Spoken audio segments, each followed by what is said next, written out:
Welcome to Billipedia Specials about Korea, our special segment where we feature anything and everything about Korea, sharing not only valuable insights and points to ponder, but also my personal opinions to hopefully educate viewers and offer unique perspectives that will provide valuable information to worldwide fans of K-pop, K-drama, and all things Korea. Today, we're tackling a pressing and complex issue that's drawing increasing global attention: the steep decline in South Korea's birth rate.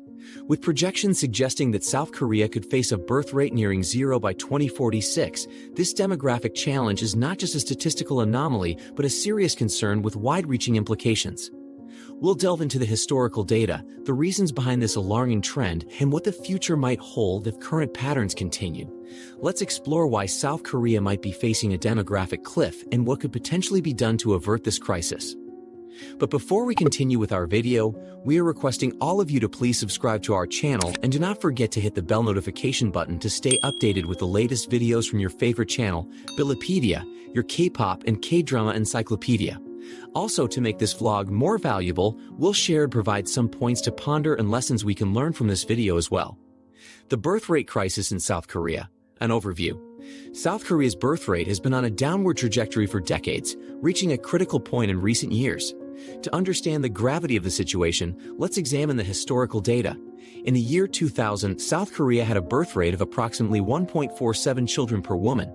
Fast forward to 2022, and this figure had dropped significantly to around 0.78 children per woman.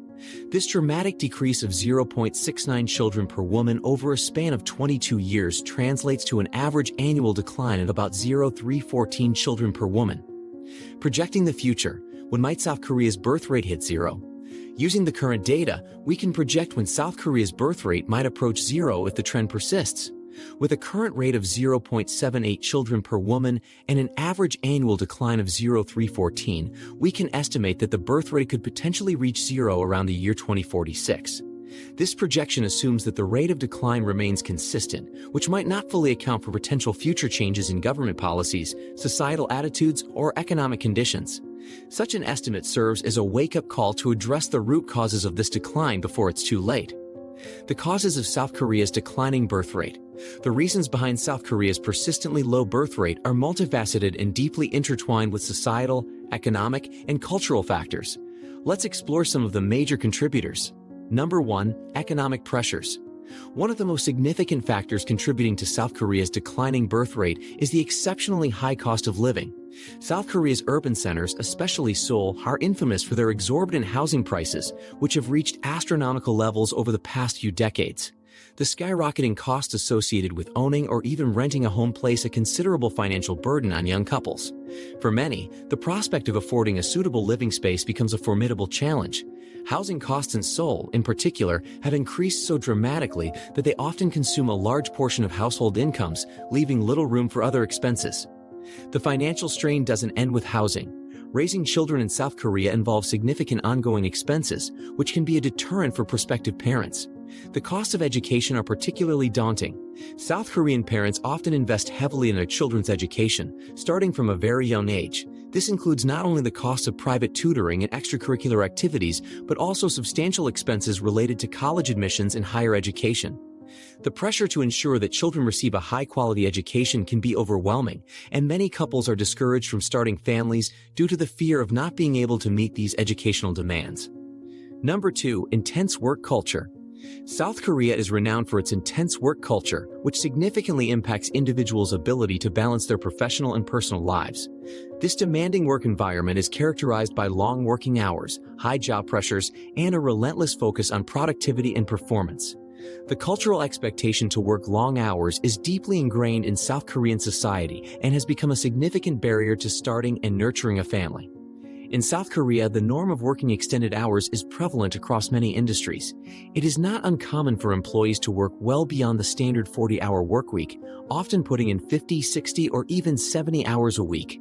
This culture of overwork is driven by a combination of social expectations, company loyalty, and the competitive nature of the job market. The pressure to demonstrate dedication and commitment to one's job can be overwhelming, leaving employees with little time or energy for personal pursuits, including starting a family. Number 3. Shifting social norms. In recent years, South Korea has experienced a profound shift in social attitudes towards marriage and family. This change reflects a broader transformation in societal values, with a growing emphasis on personal freedom, career aspirations, and individual lifestyle choices over traditional family structures. These evolving priorities are significantly impacting the country's birth rate, as more young South Koreans are opting to remain single or delay starting families, contributing to the overall decline in fertility rates. Traditionally, South Korean society placed a strong emphasis on family life and the importance of marriage as a cornerstone of social stability and personal fulfillment. However, there has been a notable shift in these attitudes over the past few decades. For many young South Koreans, the conventional path of marriage and childbearing is no longer viewed as an essential or desirable aspect of life. Instead, there is a growing focus on individual autonomy and personal development, which often takes precedence over starting a family. One of the primary factors driving this shift is the increasing value placed on personal freedom and self-fulfillment. In a rapidly modernizing society, young South Koreans are prioritizing their own interests, hobbies, and career goals over traditional family roles. The desire for personal freedom and the pursuit of individual passions have become central to their identity, leading many to question the traditional expectations of marriage and parenthood. For some, the idea of committing to the responsibilities of family life appears to conflict with their pursuit of personal and professional goals. Given these scenarios, you might be wondering about the programs and action plans the South Korean government has in place to address the problem. Let's continue.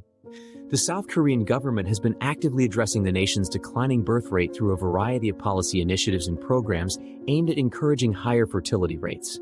These measures have included financial incentives, enhanced support for working parents, and efforts to improve overall family support systems. Despite these efforts, the desired increase in birth rates has remained elusive, highlighting the complex and multifaceted nature of the issue. The challenges faced underscore that while policy interventions are essential, they must be accompanied by a broader societal shift to effectively address the root causes of declining birth rates. Financial incentives and economic support. One of the primary strategies employed by the South Korean government to combat the declining birth rate has been the introduction of various financial incentives for families. These incentives include direct cash payments, subsidies for child-rearing expenses, and tax breaks for parents with multiple children. The government has also introduced programs aimed at reducing the cost of education, such as funding for public childcare facilities and subsidies for private tutoring. Despite these financial incentives, the impact on the birth rate has been limited. While financial support can alleviate some of the economic pressures associated with raising children, it often fails to address the underlying factors that discourage family formation. For many couples, the costs associated with housing, education, and healthcare are so high that even significant financial incentives may not be sufficient to offset these expenses. Additionally, the effectiveness of financial incentives can be undermined if they are not accompanied by comprehensive policies that address work-life balance and job security. Support for working parents. The South Korean government has also focused on improving support for working parents as part of its strategy to encourage higher birth rates. This support includes the implementation of parental leave policies, workplace flexibility measures, and initiatives to promote a better work-life balance. For example, the government has introduced paid parental leave and has worked to increase the availability of affordable and high-quality childcare services. While these measures are designed to make it easier for parents to balance work and family responsibilities, they have not fully addressed the barriers that discourage family formation. The intense work culture prevalent in South Korea often means that even with supportive policies, employees may find it challenging to take advantage of parental leave or flexible working arrangements. Moreover, workplace cultures that prioritize long hours and high productivity can diminish the effectiveness of these policies, as employees may still feel pressure to prioritize work over family life. Comprehensive family support systems. In addition to financial incentives and support for working parents, the South Korean government has also sought to develop comprehensive family support systems. This includes initiatives aimed at improving housing affordability, expanding access to health care, and enhancing overall social services for families. The government has launched programs to build more affordable housing units and has introduced measures to reduce the financial burden of medical care for children. What can we learn from this video? As we explore the video, there are several critical points to ponder and lessons to be learned.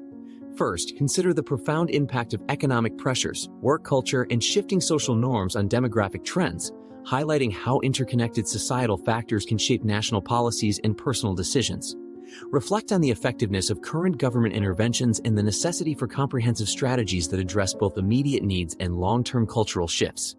This situation underscores the importance of creating supportive environments that balance professional demands with family life and the need for innovative approaches to reverse declining birth rates. Thanks for watching our video, and please subscribe to our channel for more.